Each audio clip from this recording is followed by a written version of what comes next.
을지로 입구역에서 한 할머니가 낡은 카트를 힘겹게 끌고 탑승하셨습니다. 주름진 손으로 카트를 붙잡은 채 서 계시는 모습이 안쓰러웠습니다. 하지만 노약자석에는 20대로 보이는 젊은 커플이 앉아 있었고 주변의 다른 좌석도 모두 차 있었습니다. 지하철이 신도림역에 진입하려 할 때였습니다. 맞은편에 서 계시던 중년의 직장인처럼 보이는 남성분이 노약자석에 앉아있던 커플을 향해 걸어갔습니다. 정장 차림의 그 남성은 꽤나 점잖은 어조로 커플에게 자리를 양보해달라고 부탁했습니다. 순간 지하철 안의 공기가 무거워졌습니다. 지금 바로 구독하고 좋아요를 눌러주세요. 그리고 어디에서 보고 계신지 댓글로 남겨주세요. 여러분의 생각을 듣고 싶습니다. 젊은 커플 중 여성이 얼굴을 찡그리며 거부 의사를 표현했고 옆자리의 남성도 귀에 꽂은 이어폰을 빼지도 않은 채 모르는 척 창밖만 바라보았습니다. 중년 남성은 한 번 더 정중하게 부탁했지만 오히려 여성이 목소리를 높이며 자신들도 피곤하다고 말했습니다. 열차 안의 다른 승객들은 모두 고개를 숙인 채 모른 척했습니다. 저 역시 그저 바라만 보고 있었습니다. 할머니는 오히려 중년 남성을 향해 괜찮다며 손사래를 치셨습니다. 주름진 입가에는 오히려 작은 미소마저 떠올라 있었습니다. 그 모습이 더욱 마음을 아프게 했습니다. 중년 남성은 한숨을 크게 내쉬며 제자리로 돌아갔고 지하철 안은 다시 무거운 침묵에 잠겼습니다. 할머니는 계속해서 카트를 꼭 붙잡은 채 흔들리는 열차 안에서 버티고 계셨습니다. 노약자석의 커플은 마치 아무 일도 없었다는 듯 다시 휴대폰만 들여다보았습니다. 당시 저는 출판사에서 세대 갈등을 주제로 한 책의 편집을 맡고 있었습니다. 매일 원고를 읽으며 우리 사회의 세대 간 이해 부족과 배려 부재에 대해 고민했지만 정작 제 앞에서 벌어지는 현실 앞에서는 아무것도 하지 못했습니다. 그저 할머니의 굽은 등과 피곤에 절인 듯한 표정을 바라보며 우리 사회가 잃어버린 것이 무엇인지 생각할 뿐이었습니다. 신도림역을 막 지나쳤을 때였습니다. 갑자기 노약자석에 앉아있던 젊은 남성이 앞으로 고꾸라지듯 쓰러졌습니다. 옆자리의 여성이 놀라서 비명을 질렀고 순식간에 지하철 안이 술렁이기 시작했습니다. 쓰러진 남성의 얼굴은 창백했고 식은 땀이 흘러내리고 있었습니다. 여자친구로 보이는 여성은 당황한 나머지 어쩔 줄 몰라 하며 소리를 지르기만 했습니다. 다른 승객들은 휴대폰으로 사진을 찍거나 수군거리기만 할 뿐 아무도 나서지 않았습니다. 그때였습니다. 조금 전까지 힘겹게 서 계시던 할머니가 카트를 한쪽에 밀어두고 재빠르게 쓰러진 남성에게 다가가셨습니다. 할머니는 남성의 상태를 살피더니 카트에서 무언가를 꺼내셨습니다. 그것은 사탕이었습니다. 할머니는 숙련된 움직임으로 남성의 입에 사탕을 넣어 주었고 즉시 심폐소생술을 시작하셨습니다. 놀랍게도 할머니의 동작은 전문 의료인과 같이 정확하고 신속했습니다. 시간이 얼마나 흘렀을까요? 남성의 얼굴에 조금씩 혈색이 돌아오기 시작했습니다. 영등포구청역에 도착했을 때 미리 연락을 받은 구급대원들이 지하철에 탑승했습니다. 구급대원들은 할머니의 응급처치 덕분에 환자의 생명이 위험한 상황은 면했다고 말했습니다. 저혈당 쇼크로 인한 실신이었다고 합니다. 정신을 차린 남성은 할머니에게 연신 감사 인사를 했고 아까 자리를 비키지 않았던 것을 사과했습니다. 여자친구도 눈물을 흘리며 할머니의 손을 잡고 고마움을 표현했습니다. 할머니는 그저 다행이다라는 말만 반복하시며 쓸쓸히 미소 지으셨습니다. 그 순간 저는 할머니의 카트에서 쏟아진 물건들을 보았습니다. 카트 안에는 수십 개의 붕어빵이 담겨 있었고 그 사이사이로 여러 개의 사탕이 섞여 있었습니다. 왜 할머니가 그렇게 많은 사탕을 가지고 다니시는지, 또 왜 그토록 능숙하게 응급처치를 하실 수 있었는지 그때까지만 해도 저는 알지 못했습니다. 할머니는 구급대원들이 환자를 이송하는 것을 지켜보시다가 자신의 카트를 다시 정리하기 시작하셨습니다. 쏟아진 붕어빵들을 하나하나 주워 담으시는 모습이 왠지 모르게 숭고해 보였습니다. 그리고 그날 이후 저는 그 붕어빵 할머니를 다시 만나게 될 것이라고는 상상도 하지 못했습니다. 시장 한켠에서 붕어빵을 파시는 할머니였습니다. 지하철에서 만났던 그 할머니가 분명했습니다. 이번에는 오래된 붕어빵 기계 앞에서 종일 서 계시는 모습이었습니다. 할머니의 붕어빵 가판대 주위로는 다른 상인들의 눈초리가 날카로웠습니다. 시장 관리자로 보이는 중년 남성이 할머니께 다가가 가게를 정리하라고 요구했습니다. 정식 허가를 받지 않은 노점이라는 이유였습니다. 옆 가게 떡집 주인도 할머니를 향해 좋지 않은 말들을 던졌습니다. 하지만 할머니는 묵묵히 붕어빵을 굽기만 하셨습니다. 그때 한 초등학생 여자아이가 할머니의 붕어빵 가판대 앞에 멈춰 섰습니다. 민서라고 불리는 이 아이는 학원 가는 길에 매일 이곳을 들른다고 했습니다. 할머니는 민서를 보자 환한 미소를 지으셨고 따뜻한 붕어빵을 건네주셨습니다. 아이의 교복 주머니에는 이미 동전이 준비되어 있었습니다. 저는 할머니의 붕어빵을 사면서 옆에서 지켜보았습니다. 붕어빵을 만드시는 손놀림이 예사롭지 않았습니다. 반죽의 농도부터 굽는 시간까지 모든 것이 완벽했습니다. 게다가 팥소 사이사이로 들어가는 작은 사탕 조각들이 특별했습니다. 바로 그때 지하철에서 보았던 그 사탕이 떠올랐습니다.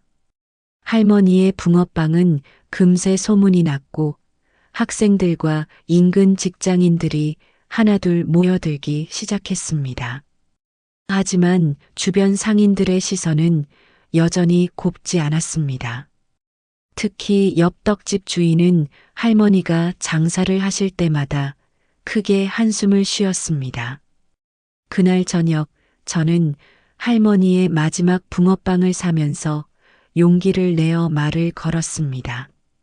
지하철에서 있었던 일을 기억하시냐고 물었더니 할머니는 잠시 놀란 듯한 표정을 지으시다가 이내 따뜻한 미소를 보이셨습니다. 하지만 더 이상의 이야기는 하지 않으셨습니다.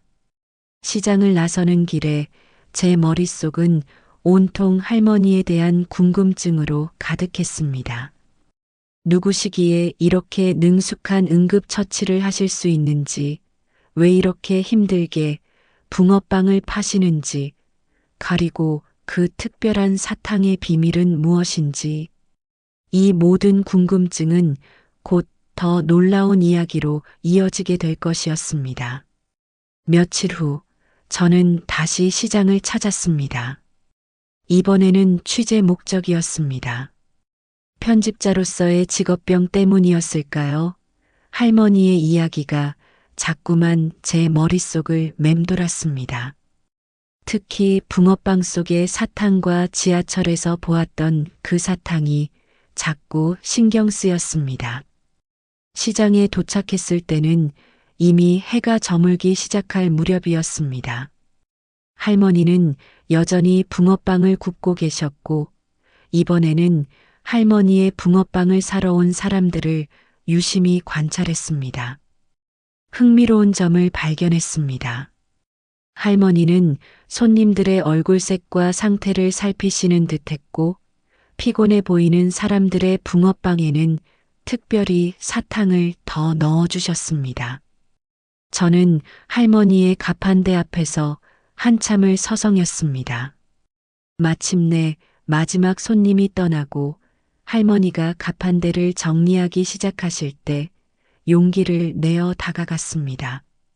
붕어빵을 주문하면서 조심스럽게 사탕에 대해 여쭤보았습니다. 할머니는 잠시 망설이시더니 카트 안에서 하나의 사탕을 꺼내 보여주셨습니다. 독일에서 직접 공수해온 특별한 의료용 사탕이라고 했습니다. 혈당이 급격히 떨어졌을 때 응급처치용으로 사용하는 것이라고 설명해 주셨습니다. 지하철에서의 일을 떠올리니 그제야 이해가 되었습니다. 그런데 더 놀라운 것은 할머니가 이 사탕을 구하시는 방법이었습니다. 매달 빠듯한 생활비를 쪼개어 독일의 한 약국에 주문하신다고 했습니다. 그리고 그 사탕들을 피곤해 보이는 사람들의 붕어빵 속에 몰래 넣어주시는 것이었습니다. 특히 학생들과 직장인들의 붕어빵에는 꼭 넣으신다고 했습니다. 할머니의 이야기를 들으며 저는 가슴 한켠이 뜨거워졌습니다. 본인도 힘든 형편이면서 남을 위해 이런 마음을 쓰시는 것이 믿기지 않았습니다. 할머니의 붕어빵은 단순한 간식이 아닌 누군가를 위한 따뜻한 배려였던 것입니다. 할머니는 말씀하셨습니다. 사람들이 쓰러지기 전에 도와주고 싶어서. 그 말씀에 담긴 깊은 뜻을 그때는 완전히 이해하지 못했습니다. 하지만 그날 이후로 저는 할머니의 붕어빵에 담긴 특별한 사랑을 알게 되었고, 이것은 시작에 불과했습니다. 할머니의 진짜 이야기는 아직 시작도 하지 않았다는 것을 그때는 몰랐습니다. 어느 화창한 일요일 오후였습니다. 평소와 같이 시장을 찾았을 때 할머니의 가판대 앞에서 특별한 광경을 목격했습니다. 금발의 외국인 부부가 지도를 들고 길을 헤매고 있었고, 주변 상인들은 영어로 대화를 시도하며 애를 쓰고 있었습니다. 제가 상황을 지켜보고 있을 때였습니다. 붕어빵을 굽고 계시던 할머니가 갑자기 유창한 독일어로 말을 걸으셨습니다. 외국인 부부의 얼굴이 환하게 밝아졌고 할머니와 대화를 나누기 시작했습니다. 주변의 모든 사람들이 놀란 표정으로 그 광경을 바라보았습니다. 할머니의 독일어는 마치 원어민처럼 자연스러웠습니다. 단순한 길 안내가 아닌 지역의 역사와 문화에 대해서까지 상세하게 설명해 주셨습니다. 관광객들은 할머니가 추천해 주신 장소들을 하나하나 메모하며 감사 인사를 전했습니다. 더욱 놀라웠던 것은 할머니가 독일의 여러 도시들에 대해 이야기하실 때의 생생함이었습니다. 마치 그곳에서 오랫동안 살았던 사람처럼 세세한 골목과 카페, 심지어 계절별 축제까지 설명하셨습니다. 외국인 부부는 할머니의 이야기에 완전히 매료되어 한참을 이야기를 나누었습니다. 주변 상인들의 시선이 달라지기 시작했습니다. 아침마다 할머니를 못마땅하게 바라보던 떡집 주인도, 채소 가게 아주머니도 이제는 다른 눈으로 할머니를 바라보았습니다. 하지만 할머니는 마치 아무 일도 없었다는 듯이 다시 묵묵히 붕어빵을 굽기 시작하셨습니다. 저는 그날 할머니께 독일어를 어떻게 배우셨는지 여쭤보았습니다. 하지만 할머니는 쓸쓸한 미소만 지으실 뿐 대답을 피하셨습니다. 단지 오래전 일이에요. 라는 말씀만 하셨습니다. 할머니의 눈빛에서 깊은 사연이 느껴졌습니다. 그날 이후로 시장 사람들 사이에서는 할머니에 대한 소문이 퍼지기 시작했습니다. 어떤 사람은 할머니가 독일에서 의사였다고 했고, 또 어떤 사람은 대학 교수였다고 했습니다. 하지만 확실한 것은 아무도 없었습니다. 할머니는 여전히 말씀이 없으셨고, 오히려 그날 이후 더욱 말수가 줄어드신 것 같았습니다. 저는 점점 더 할머니의 과거가 궁금해졌습니다. 독일어를 그토록 유창하게 구사하시는 이유, 의료 지식이 많으신 이유, 그리고 그 슬픈 눈빛의 이유까지. 하지만 그때는 몰랐습니다. 곧 일어날 사건을 통해 할머니의 진짜 이야기를 알게 될 것이라는 사실을. 그로부터 일주일쯤 지났을까요? 평소와 다름없는 평일 오후였습니다. 마감 원고를 검토하러 카페에 가던 중 시장 골목을 지나가게 되었습니다. 그때 옆 떡집 앞에서 갑자기 소란이 일어났습니다. 평소처럼 학원을 다녀오던 민서가 찹쌀떡을 사 먹다가 갑자기 숨을 못 쉬기 시작했습니다. 떡이 목에 걸린 것이었습니다. 민서의 얼굴이 순식간에 창백해졌고 양손으로 목을 부여잡은 채 괴로워하고 있었습니다. 떡집 주인은 당황한 나머지 어쩔 줄 몰라 했고 주변 사람들은 핸드폰으로 영상을 찍기에 바빴습니다. 누군가 119에 신고를 했다고는 하지만 구급차가 도착하기까지는 시간이 걸릴 터였습니다. 민서의 얼굴은 점점 푸르게 변해갔습니다. 그때 붕어빵 할머니가 가판대에서 뛰어나오셨습니다. 할머니는 망설임 없이 민서의 등 뒤로 가서 하임리 법을 시행하기 시작하셨습니다. 할머니의 동작은 전문가처럼 정확했습니다. 몇 번의 시도 끝에 마침내 민서의 목에 걸린 떡이 튀어나왔습니다. 민서는 크게 기침을 하며 숨을 되찾았고 눈물을 흘리며 할머니의 품에 안겼습니다. 할머니는 민서의 등을 가만히 쓰다듬으며 달래주셨습니다. 그리고 카트에서 예의 그 사탕을 꺼내 민서에게 건네주셨습니다. 주변 사람들은 이제야 핸드폰을 내려놓고 할머니를 바라보았습니다. 특히 떡집 주인의 표정이 복잡해 보였습니다. 그동안 할머니를 못마땅하게 여기던 모습이 무색하게도 이제는 고개를 푹 숙인 채 서 있었습니다. 민서가 진정된 후 할머니는 다시 묵묵히 자신의 가판대로 돌아가셨습니다. 마치 아무 일도 없었다는 듯이 붕어빵을 굽기 시작하셨습니다. 하지만 저는 할머니의 손이 미세하게 떨리는 것을 발견했습니다. 그동안의 긴장감이 조금씩 풀어지는 걸까요?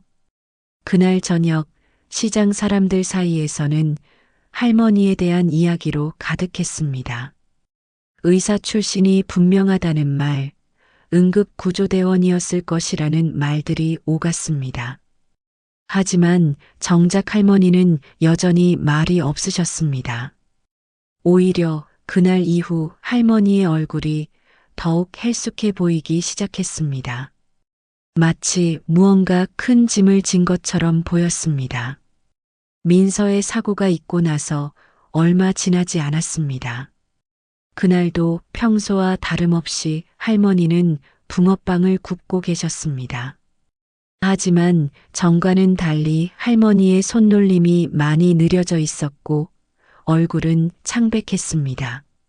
시장 사람들도 할머니의 달라진 모습을 눈치챘지만 아무도 먼저 말을 걸지 못했습니다. 오후 4시경 평소처럼 민서가 학원 가는 길에 붕어빵을 사러 왔습니다. 할머니는 힘없는 미소를 지으며 붕어빵을 건네주셨습니다. 그런데 갑자기 할머니의 몸이 휘청거리더니 그대로 가판대 옆으로 쓰러지고 말았습니다. 민서가 놀라서 소리를 질렀고 주변 상인들이 달려왔습니다. 119가 도착하기 전까지 저와 떡집 주인이 할머니를 부축했습니다. 할머니의 몸은 너무나 가벼웠고 손은 얼음장처럼 차가웠습니다. 구급대원들이 할머니를 살펴보더니 즉시 병원으로 이송해야 한다고 했습니다. 심각한 영양실조 상태였고 양손에는 오래된 골절 흔적이 있다고 했습니다. 민서는 눈물을 흘리며 할머니의 손을 잡고 있었고 시장 사람들의 얼굴에도 걱정과 자책감이 가득했습니다. 특히 떡집 주인은 그동안 할머니를 대했던 자신의 태도를 후회하는 듯 했습니다. 구급차가 출발할 때 시장 전체가 침묵에 잠겼습니다. 병원에 도착해서야 우리는 충격적인 사실을 알게 되었습니다. 할머니는 그동안 심각한 관절염을 앓고 계셨다고 합니다. 하지만 병원비가 없어서 제대로 된 치료를 받지 못하셨다고 합니다. 그럼에도 불구하고 매일 서서 붕어빵을 굽고 무거운 카트를 끌고 다니셨던 것입니다.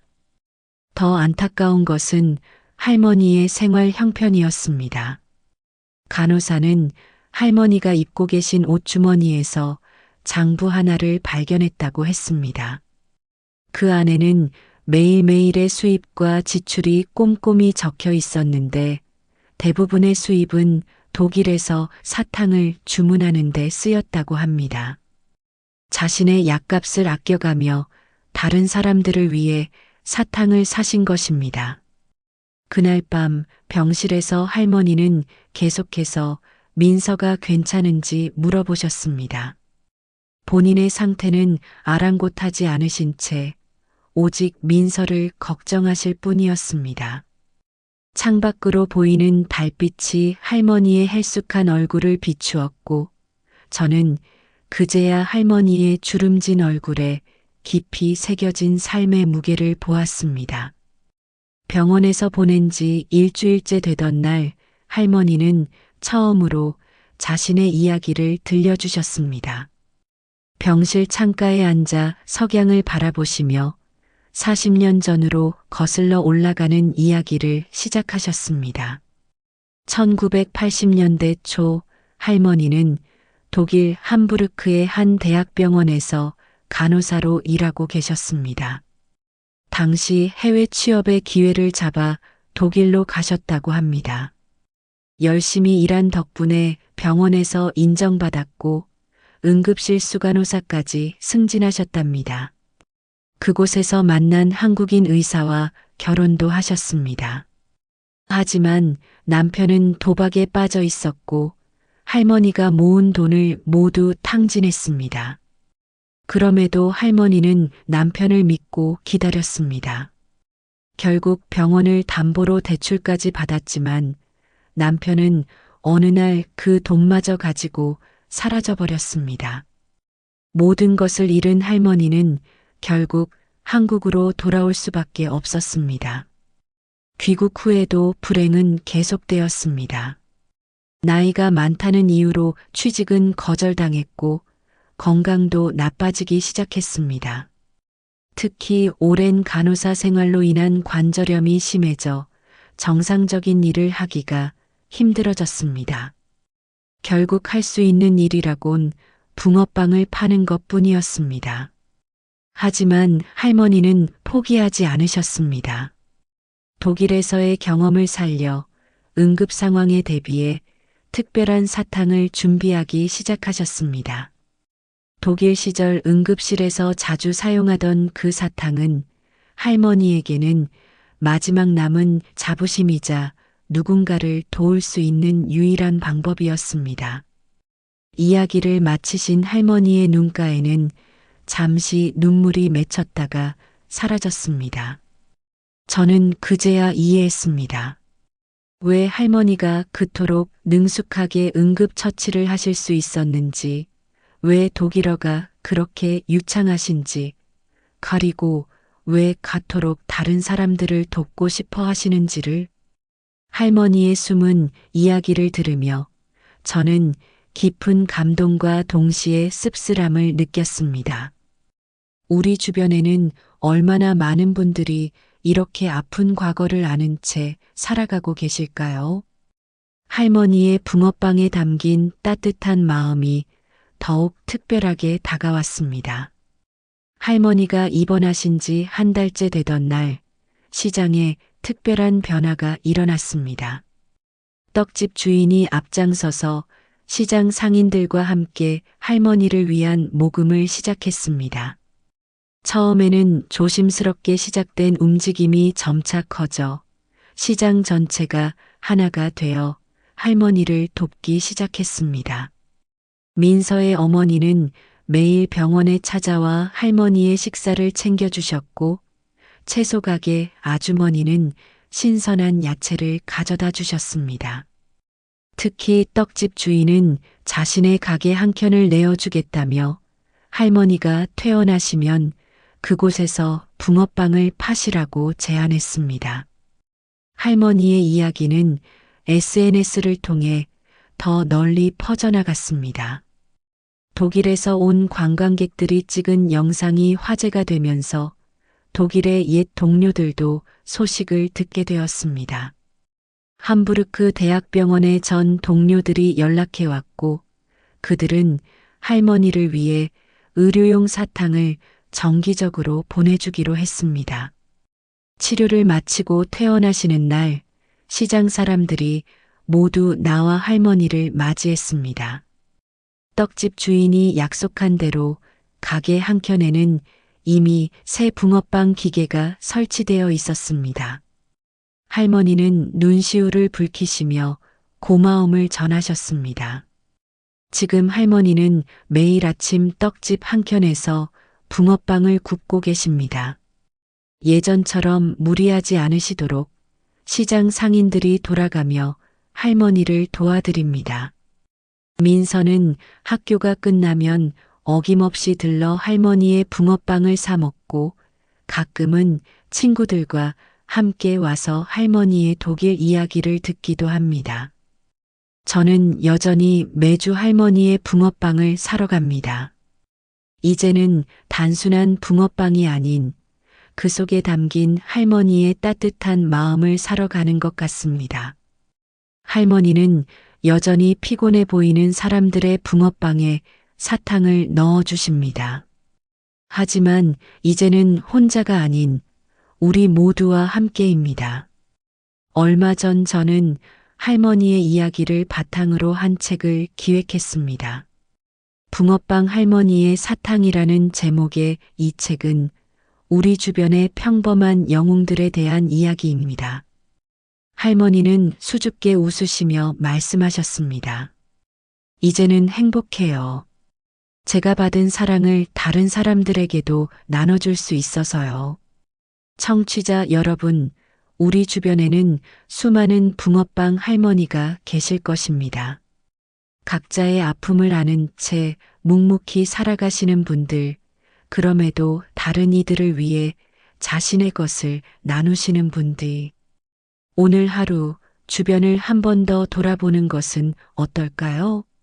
작은 관심과 사랑이 누군가의 인생을 바꿀 수 있다는 것을 저는 붕어빵 할머니를 통해 배웠습니다. 두 번째 사연입니다. 안녕하세요, 청취자 여러분. 저는 서울 용산구에서 도윤사진관을 운영하고 있는 김도윤입니다. 올해로 35살이 되었네요. 아버지께 물려받은 이 사진관에서 10년째 사람들의 특별한 순간들을 카메라에 담고 있습니다. 오늘 들려드릴 이야기는 6개월 전 우연히 알게 된 한 이발사 할아버지에 관한 이야기입니다. 작년 겨울 첫눈이 내리던 날이었습니다. 결혼식 촬영을 앞두고 있었는데 머리가 너무 길어져서 급하게 이발소를 찾고 있었죠. 평소 다니던 미용실은 예약이 꽉 차 있었고 다른 미용실들도 모두 예약제로 운영되고 있어서 난감했습니다. 그러던 중 우리 사진관에서 세 블록 떨어진 골목 안쪽에서 하나의 낡은 이발소를 발견했습니다. 창신동 이발관이라고 쓰인 간판은 수십 년의 세월을 말해주듯 바랜색이었지만 유리창은 깨끗이 닦여 있었고 창가에는 빨간 백합이 가지런히 놓여 있었습니다. 70년대 풍의 이발소 표시등이 찬바람 속에서도 따뜻한 빛을 내고 있었죠. 문을 열고 들어가자 오래된 가죽 시트와 소독약이 섞인 옛날 이발소 특유의 향수가 느껴졌습니다. 벽에는 옛날 영화배우들의 흑백 사진이 걸려 있었고 구석에는 낡았지만 반질반질하게 관리된 이발 도구들이 가지런히 정돈되어 있었습니다. 가게 안에는 70대 후반으로 보이는 할아버지 한 분이 오래된 의자에 앉아 신문을 보고 계셨습니다. 검은색 조끼를 단정하게 입으신 할아버지는 허리가 약간 굽어 있었지만 등은 꼿꼿이 펴고 계셨습니다. 저를 보시자 담백한 미소와 함께 어서 오시라고 맞아주셨습니다. 이발을 하는 동안 할아버지의 손놀림이 예사롭지 않다는 걸 느꼈습니다. 나이가 많으신데도 손이 전혀 떨리지 않았고 움직임이 매우 정교했습니다. 특히 눈에 띈 것은 가위질 하시는 소리였습니다. 마치 음악처럼 일정한 리듬이 있었고 머리카락 한 올 한 올을 다루는 섬세함이 놀라웠습니다. 이발이 끝나갈 무렵 한 어린 남자아이가 조심스레 이발소로 들어왔습니다. 교복을 입은 모습이 중학생으로 보였는데 왼쪽 눈 주변에 큰 상처가 있었고 고개를 푹 숙이고 있었습니다. 할아버지는 그 아이를 보시자마자 우리 민규가 왔구나 하며 반가워하셨고 마치 손자를 대하듯 부드럽게 의자에 앉히셨습니다. 그때까지만 해도 저는 몰랐습니다. 이 평범해 보이는 이발소가 얼마나 특별한 이야기를 품고 있는지, 그리고 이발사 할아버지의 과거에 어떤 사연이 숨어 있는지를 단순히 동네의 평범한 이발소라고만 생각했던 이곳에서 저는 잊지 못할 이야기를 만나게 되었고 그것은 제 인생을 바꾸어 놓은 특별한 만남이 되었습니다. 제가 이발소 의자에 앉아 있는 동안 할아버지는 민규의 상태를 살피고 계셨습니다. 전문의를 연상시키는 진지한 눈빛으로 민규의 얼굴을 관찰하시더니 작은 손거울을 꺼내 민규에게 보여주셨습니다. 오늘은 어떤 스타일로 해볼까? 내 얼굴형이 참 좋구나. 사진작가로서 저는 그 순간을 놓치지 않으려 했습니다. 할아버지의 말씀에 민규의 눈빛이 살짝 반짝이는 것을 보았거든요. 그동안 누구에게도 듣지 못했던 칭찬이었을까요?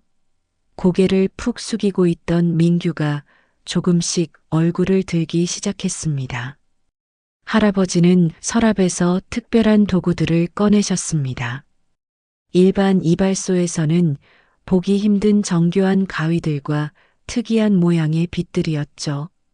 그리고 민규의 머리를 손질하기 시작하셨습니다. 할아버지의 손놀림은 마치 무용가의 춤 같았습니다. 리듬감 있는 동작으로 머리카락을 다듬으시면서도 민규의 상처 부위는 특별히 조심스럽게 다루셨습니다. 머리카락은 참 신기한 거란다. 같은 방향으로 자라지만 우리가 원하는 대로 모양을 만들 수 있지. 상처도 마찬가지야. 지금은 아프고 보기 싫어도 시간이 지나면 우리가 원하는 대로 바꿀 수 있단다. 할아버지의 말씀에 민규는 잠깐 놀란 듯한 표정을 지었습니다. 아마도 자신의 상처를 이렇게 자연스럽게 언급하는 어른은 처음이었을 것입니다. 하지만 할아버지의 따뜻한 미소는 민규의 긴장을 풀어주었고 이내 편안한 표정으로 바뀌었습니다. 특히 인상적이었던 것은 할아버지가 머리를 자르는 방식이었습니다. 단순히 모양을 내는 것이 아니라 마치 조각가처럼 전체적인 균형을 고려하면서 작업하셨습니다. 때로는 머리카락의 결을 따라 특별한 층을 만들어내셨고 그 결과 민규의 상처는 자연스럽게 가려지기 시작했습니다. 사람들은 눈에 보이는 것만 보려고 하지. 하지만 진짜 중요한 건 그 사람의 마음이야. 내 마음이 얼마나 예쁜지 나는 알고 있단다. 작업을 마무리하실 때쯤 저는 카메라를 들고 있던 제 손이 떨리고 있다는 것을 깨달았습니다. 수많은 인물 사진을 찍어왔지만 이렇게 마음을 울리는 순간은 처음이었기 때문입니다.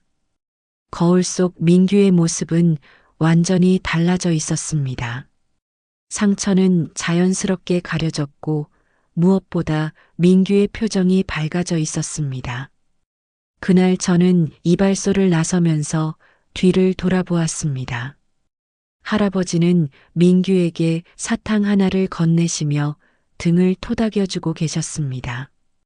그 모습은 마치 오래된 흑백 사진 한 장처럼 제 마음에 깊이 새겨졌습니다.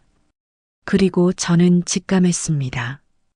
이 이발소에는 분명 더 많은 이야기가 숨어 있을 거라고. 그 후로 저는 매주 화요일 오후가 되면 이발소 근처를 지나가곤 했습니다. 물론 이발이 필요해서가 아니었죠. 사진관 일을 마치고 이발소 맞은편 카페에 앉아 렌즈를 통해 그곳을 관찰하는 것이 저의 새로운 일과가 되었습니다. 매일 오후 3시부터 6시 사이 이발소에는 특별한 손님들이 찾아왔습니다. 대부분 중고등학생들이었는데 모두가 민규처럼 각자의 상처를 안고 있었습니다. 귀 뒤에 깊은 흉터가 있는 여학생, 목에 화상 자국이 있는 남학생, 얼굴에 큰 점이 있는 학생 등. 하지만 그들의 표정에서 두려움보다는 기대감이 느껴졌습니다. 특히 인상 깊었던 것은 할아버지의 진료 차트라고 부를 만한 작은 수첩이었습니다. 학생들이 올 때마다 할아버지는 그 수첩을 꺼내어 무언가를 꼼꼼히 기록하셨습니다. 저는 어느 날 우연히 그 수첩의 내용을 볼 수 있었는데 거기에는 각 학생의 상처 상태와 회복 과정, 그리고 그에 맞는 헤어스타일 설계가 마치 의료 차트처럼 상세히 기록되어 있었습니다. 도윤 씨 사진 찍을 때 피사체의 가장 좋은 모습을 찾아내는 것처럼 머리를 손질할 때도 그 사람의 장점을 살리는 게 중요하답니다. 할아버지의 작업실 한쪽 벽에는 의학 서적들이 가지런히 꽂혀 있었고 특히 성형외과 관련 서적들이 눈에 띄었습니다. 소독용 알코올과 의료용 거즈도 항상 준비되어 있었죠. 이발 도구들은 마치 수술 도구처럼 정교했고 소독과 관리도 병원 수준이었습니다. 어느 날은 한 학생이 울면서 이발소로 뛰어들어왔습니다. 학교 폭력 때문이었습니다. 할아버지는 그 아이를 조용히 앉히시고는 마치 응급실 의사처럼 침착하게 상황을 파악하셨습니다. 머리를 손질하시면서도 아이의 마음을 어루만지는 말씀을 잊지 않으셨고 때로는 전문적인 조언도 해주셨습니다. 상처는 두 종류가 있단다. 겉으로 보이는 상처와 마음의 상처. 둘 다 시간이 필요하지. 하지만 치료할 수 없는 상처는 없어. 의사, 아니, 이발사 할아버지를 믿으렴. 그날 이후로 저는 확신했습니다. 할아버지가 단순한 이발사가 아니라는 것을. 이곳은 이발소이자 작은 치유의 공간이었고, 할아버지는 가위 하나로 아이들의 상처뿐만 아니라 마음까지 돌보는 특별한 의사였습니다. 하지만 왜 의사가 아닌 이발사가 되었는지 그 이유는 아직 알 수 없었습니다. 봄비가 내리던 어느 오후였습니다. 평소처럼 이발소를 관찰하고 있던 저는 갑자기 사람들이 우르르 모여드는 광경을 목격했습니다. 카페에서 뛰쳐나가 보니 이발소 앞에서 교통사고가 난 것이었습니다. 오토바이를 타고 가던 배달원이 미끄러져 넘어진 것이었죠. 현장은 순식간에 아수라장이 되었습니다. 배달원의 얼굴에서는 피가 흐르고 있었고 팔은 비정상적으로 뒤틀려 있었습니다. 사람들이 119에 신고를 하고 있을 때 할아버지가 이발소에서 뛰어나오셨습니다. 비켜주세요. 제가 의사입니다. 할아버지의 목소리에는 이전에 들어본 적 없는 힘이 있었습니다. 평소에 나지막한 음성이 아닌 응급실에서나 들을 법한 카리스마 있는 목소리였죠. 할아버지는 재빨리 이발소에서 의료용 가방을 가져오셨고 놀랍게도 그 안에는 전문적인 응급처치 도구들이 들어 있었습니다. 경추 손상이 의심되니 목을 고정해야 합니다. 그리고 개방성 골절이에요. 지혈이 시급합니다. 할아버지의 손놀림은 더 이상 이발사의 그것이 아니었습니다. 마치 수술실에 있는 것처럼 신속하고 정확했습니다. 지혈을 하고 골절된 부위를 고정하고 환자의 의식 상태를 체크하는 모습은 수십 년의 임상 경험이 없이는 불가능한 것이었습니다. 구급차가 도착했을 때 구급대원들은 할아버지의 응급처치에 감탄했습니다. 선생님, 혹시 성형외과 전문의이셨나요? 한 구급대원의 질문에 할아버지는 잠시 굳은 표정을 지으셨고 그저 고개만 살짝 끄덕이셨습니다. 그날 저녁 카페 주인 아주머니에게서 충격적인 이야기를 들었습니다. 20년 전 이 동네에서 유명한 성형외과 의사였던 분이 갑자기 개업을 중단하고 사라졌다는 것입니다. 그리고 그 의사의 이름이 지금의 이발사 할아버지와 같다는 것이었죠. 그때 무슨 일이 있었는지는 정확히 모르지만 수술 도중 젊은 환자가 크게 다쳤다고 하더라고요. 의료사고라나. 그 뒤로 그분은 의사면허를 반납하셨대요. 이발소로 돌아가 보니 할아버지는 평소처럼 조용히 이발 도구를 정리하고 계셨습니다. 하지만 그 뒷모습에서 깊은 슬픔이 느껴졌습니다. 벽에 걸린 거울에 비친 할아버지의 눈가에는 보이지 않는 눈물이 맺혀 있는 것 같았습니다. 그날 밤 할아버지는 처음으로 저에게 과거 이야기를 들려주셨습니다. 이발소의 마지막 손님이 돌아가고 비가 내리는 거리는 한산했습니다. 할아버지는 오래된 앨범 하나를 꺼내 오셨습니다. 20년 전 나는 이 동네에서 제법 이름난 성형외과 의사였다네. 특히 화상 환자들의 재건 수술을 전문으로 했지. 그땐 정말 자만했었나 봐. 내 실력을 너무 과신했던 거야. 앨범 속에는 화려한 병원 개업식 사진과 수많은 감사 편지들이 들어 있었습니다. 하지만 2003년 5월 15일 모든 것이 바뀌었습니다. 17살 여고생의 화상 재건 수술 중 예기치 못한 합병증이 발생한 것입니다. 수술 자체는 성공적이었어. 하지만 마취 과정에서 문제가 생겼지. 환자가 심정지를 일으켰고 겨우 살려냈지만 뇌 손상이 심각했어. 그때 나는 내가 의사 자격이 없다고 생각했네. 할아버지는 면허를 자진 반납하셨고 병원을 닫았습니다. 그리고 홀로 이 작은 이발소를 열어 지난 20년을 보내셨습니다. 하지만 매일 밤 의학 공부를 게을리하지 않으셨고 새로운 수술 기법과 치료법을 연구하셨답니다. 이발은 내가 할 수 있는 최선이었어. 머리카락으로나마 상처를 가려주고 자신감을 되찾아주고 싶었거든. 그래도 의사로서의 본능은 버릴 수 없었나 봐. 응급처치 도구들을 늘 준비해 두게 되더군. 이야기를 들려주시던 중 이발소 문이 열렸습니다. 40대 초반으로 보이는 여성이 들어왔습니다. 목에는 오래된 화상 자국이 있었습니다.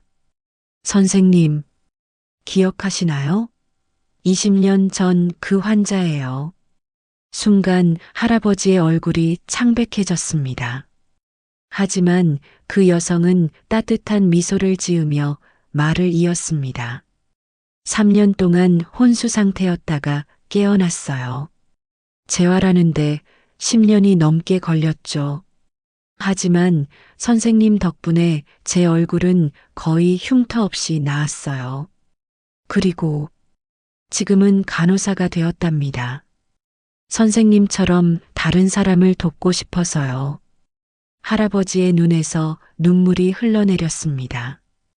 20년간 가슴속에 담아두었던 죄책감과 후회가 한순간에 녹아내리는 것 같았습니다.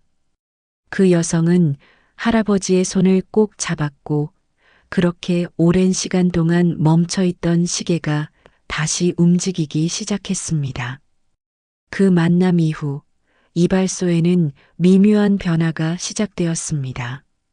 할아버지의 표정이 한결 밝아지셨고 더 이상 과거의 그림자에 갇혀 계시지 않았습니다. 특히 아이들을 대하는 태도에서 이전과는 다른 자신감이 느껴졌습니다. 어느 날은 제가 이발소에 있을 때 한 어머니가 심하게 다친 초등학생 아들을 데리고 오셨습니다. 교통사고로 얼굴에 큰 상처가 생긴 아이였습니다. 성형외과에서는 수술을 해도 흉터가 완전히 가려지지 않을 거라 했답니다. 걱정 말아요. 우리가 할 수 있는 걸 해보자고요. 할아버지는 더 이상 과거를 숨기지 않으셨습니다. 전직 성형외과 의사로서의 경험을 바탕으로 상처를 최소화할 수 있는 관리 방법을 상세히 설명해 주셨고 그에 맞는 특별한 헤어스타일을 디자인해 주셨습니다. 소문은 빠르게 퍼졌습니다.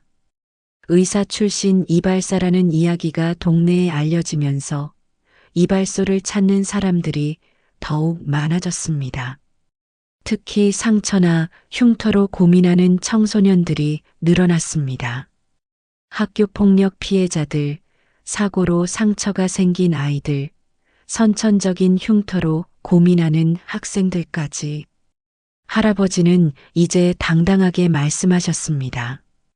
의사 면허는 반납했지만 사람을 돕고 싶은 마음만큼은 그대로예요. 이발소가 제 새로운 수술실이 된 거죠. 이발소는 점차 치유의 공간으로 변모해 갔습니다. 한쪽 벽에는 상처 관리에 대한 의학 정보들이 붙여졌고 할아버지는 틈틈이 학부모들에게 가정에서 할 수 있는 상처 치료법을 알려주셨습니다. 때로는 무료로 이발을 해주시기도 했고 병원 치료가 필요한 경우에는 적절한 전문의를 추천해 주셨습니다. 20년 전 그 환자였던 간호사도 주말마다 이발소를 찾아와 할아버지를 도왔습니다. 그녀는 병원에서 배운 최신 치료법들을 할아버지와 공유했고 때로는 함께 상처 관리 상담을 해주기도 했습니다. 특히 인상 깊었던 것은 할아버지의 진료 차트가 변화한 것입니다. 이제는 더 이상 몰래 기록하지 않으셨습니다. 당당하게 각 아이들의 상처 상태와 회복 과정을 기록하시면서 그들의 작은 변화까지 세세하게 살피셨습니다. 이제야 진정한 의미의 치료를 하는 것 같아요. 메스로는 할 수 없었던 일들을 가위로 하고 있으니 말이에요. 상처는 단순히 덮는 게 아니라 그 사람의 자신감을 되찾아주는 것부터 시작해야 하거든요. 할아버지의 말씀처럼 이발소는 단순히 머리를 자르는 공간이 아닌 상처 입은 영혼들이 새로운 희망을 찾는 특별한 장소가 되어갔습니다. 어느 날 아침 이발소에 낯선 손님이 찾아왔습니다. 인천에서 이발소를 운영한다는 중년의 사장님이었습니다. SNS를 통해 할아버지의 이야기를 접했다며 자신도 상처 입은 아이들을 돕고 싶다고 했습니다. 요즘 이발소를 찾는 아이들이 많이 달라졌어요. 단순히 머리를 자르러 오는 게 아니라 자신의 상처와 아픔을 숨기러 오는 거죠. 선생님처럼 저도 그 아이들을 도와주고 싶습니다. 그 후로 전국 각지에서 이발사들이 찾아오기 시작했습니다. 할아버지는 기꺼이 본인의 노하우를 공유하셨습니다. 상처 유형별 헤어스타일 설계법, 심리적 안정감을 주는 대화 방법, 응급 상황 대처법까지 마치 작은 의과대학 강의실처럼 이발소는 매주 월요일 새로운 배움의 장이 되었습니다. 지역의 큰 대학병원에서도 할아버지를 주목하기 시작했습니다. 성형외과 의사들이 할아버지의 특별한 헤어 디자인 방식에 관심을 보였고 수술 후 환자 관리 과정에서 이발소와의 협력을 제안했습니다. 수술은 시작일 뿐입니다. 진정한 치유는 그 후의 과정에서 이루어지죠. 이발소가 그 가교 역할을 할 수 있다면 좋겠습니다. 할아버지는 본인의 경험을 바탕으로 상처 치유를 위한 토탈 케어 시스템을 만드셨습니다. 의료진의 수술, 이발사의 헤어 디자인, 심리 상담가의 치료가 하나로 이어지는 새로운 개념이었죠. 이를 위해 주변 병원들과 협력 체계를 구축하셨고 정기적인 사례 회의도 진행하셨습니다. 특히 인상적이었던 것은 힐링 헤어 디자인 매뉴얼을 만드신 것입니다. 40년간의 의료 경험과 20년간의 이발 경험을 집대성한 이 매뉴얼은 상처의 종류와 위치에 따른 최적의 헤어스타일을 체계적으로 정리한 것이었습니다. 이 매뉴얼은 전국의 이발사들에게 무료로 공유되었고 많은 이발소에서 새로운 기준이 되었습니다. 이제는 혼자가 아닙니다. 전국 각지에서 상처 입은 이들을 보듬는 이발사들이 생겨나고 있어요.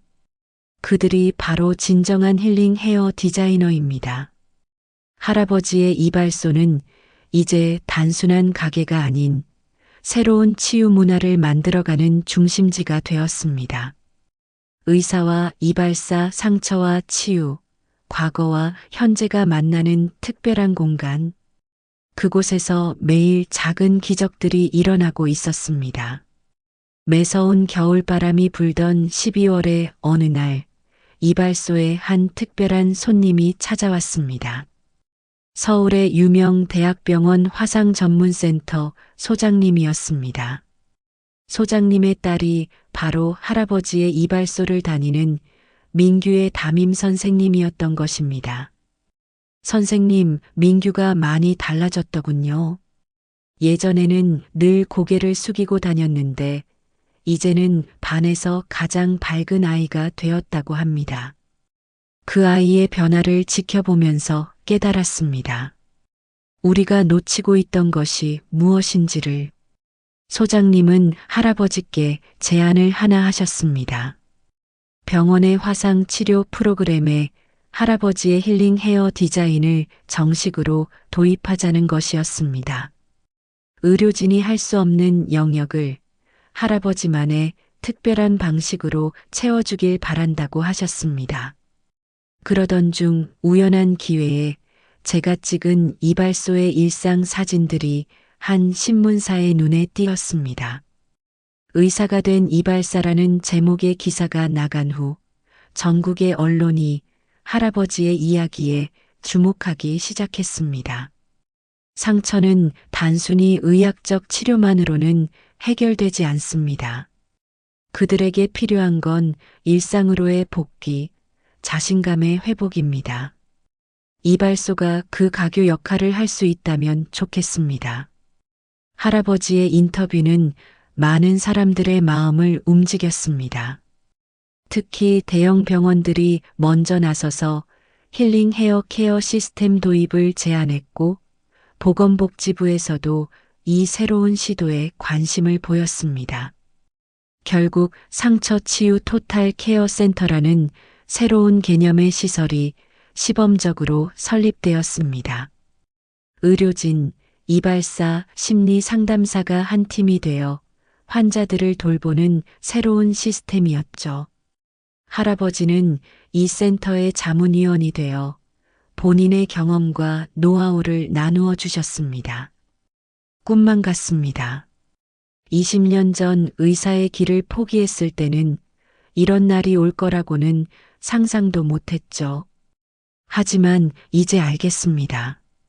치유의 방법은 하나가 아니라는 것을, 때로는 가위 한 자루가 메스보다 더 큰 희망이 될 수 있다는 것을. 이제 할아버지의 이발소는 단순한 가게가 아닌 새로운 희망의 상징이 되었습니다. 전국 각지에서 찾아오는 환자들, 배움을 청하는 이발사들, 자문을 구하는 의료진들로 매일이 분주합니다. 하지만 할아버지의 표정은 그 어느 때보다도 밝습니다. 벚꽃이 흩날리는 봄날, 저는 다시 한번 카메라를 들고 이발소를 찾았습니다. 1년이라는 시간이 지났지만 할아버지의 가위질 소리는 여전히 음악처럼 규칙적이었습니다. 하지만 많은 것이 달라져 있었죠. 이제 이발소는 옛 모습을 찾아볼 수 없을 만큼 새로워졌습니다. 옆 건물까지 확장해 힐링 헤어 케어 센터라는 간판을 달았고, 이발 공간 외에도 상담실과 교육장이 마련되었습니다. 매주 수요일에는 의료진들이 방문해 환자들의 상태를 체크하고, 금요일 오후에는 심리 상담사가 상주합니다. 가장 큰 변화는 아이들의 모습이었습니다. 처음 만났을 때 고개를 숙이고 다니던 민규는 이제 센터의 학생 도우미가 되어 새로 온 친구들을 안내하고 있었습니다. 그의 얼굴에 있던 상처는 이제 거의 보이지 않았지만 그보다 더 놀라운 것은 자신감 넘치는 표정이었죠. 할아버지께서는 단순히 머리를 손질해 주신 게 아니에요. 저희에게 새로운 삶을 살 용기를 주신 거예요. 저도 나중에 꼭 의사가 되어서 할아버지처럼 상처 입은 사람들을 돕고 싶어요.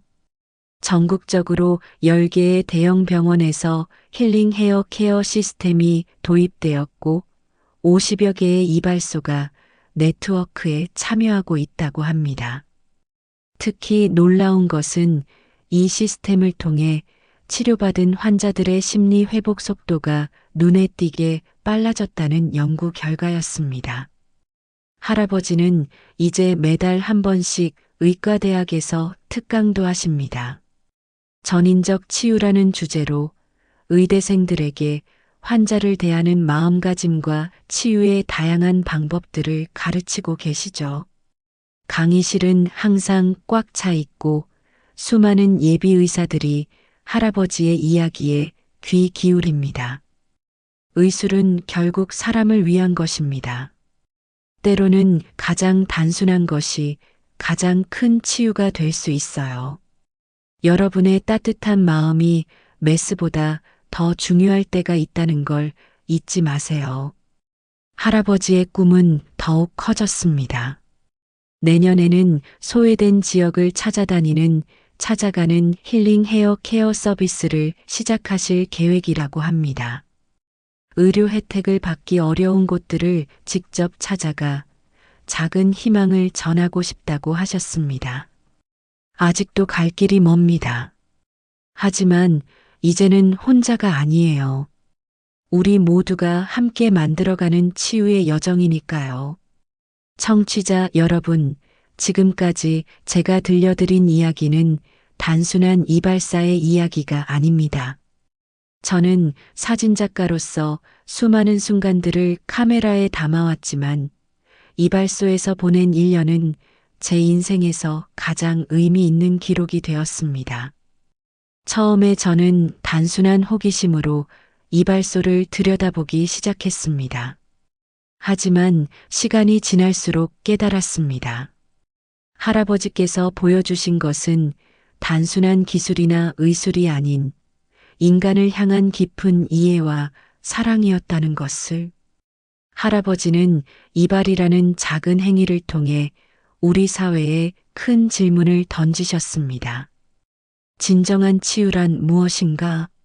상처는 단순히 겉모습의 문제가 아니라 그 사람의 자존감, 삶의 의지와 직결된 것임을 보여주셨습니다. 때로는 따뜻한 위로와 이해가 최고의 치료제가 될 수 있다는 것도 알려주셨죠. 제가 찍은 사진들은 이제 작은 전시회로 준비되고 있습니다. 가위로 그린 희망이라는 제목의 이 전시회에는 할아버지의 이발소를 거쳐간 수많은 사람들의 이야기가 담겨 있습니다.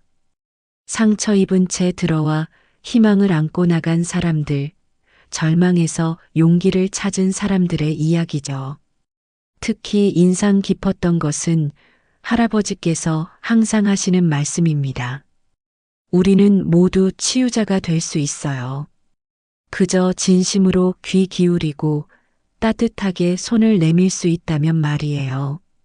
이제 전국 각지에서는 새로운 움직임이 시작되고 있습니다. 미용실, 이발소, 병원, 상담소가 하나가 되어 상처 입은 이들을 돕는 새로운 치유의 네트워크가 만들어지고 있습니다. 할아버지의 작은 실천이 큰 변화의 씨앗이 된 것이죠. 오늘도 창신동 이발소에서는 가위 소리가 음악처럼 울립니다. 그 소리는 단순한 이발 소리가 아닌 희망의 멜로디가 되어 많은 이들의 마음을 치유하고 있습니다. 할아버지의 가위는 이제 메스보다 더 큰 의미를 가진 도구가 되었습니다. 청취자 여러분, 우리 주변에는 아직도 많은 상처와 아픔이 있습니다. 하지만 이제 저는 압니다. 작은 관심과 사랑으로도 누군가의 인생을 변화시킬 수 있다는 것을. 할아버지께서 보여주신 것처럼 우리 모두가 서로의 치유자가 될 수 있다는 것을. 이발사 할아버지의 이야기는 여기서 끝나지 않을 것입니다. 그의 따뜻한 마음은 이제 우리 모두의 마음 속에서 계속해서 자라나고 있으니까요. 우리가 서로를 돌보고 보듬는 한 이 아름다운 이야기는 계속될 것입니다.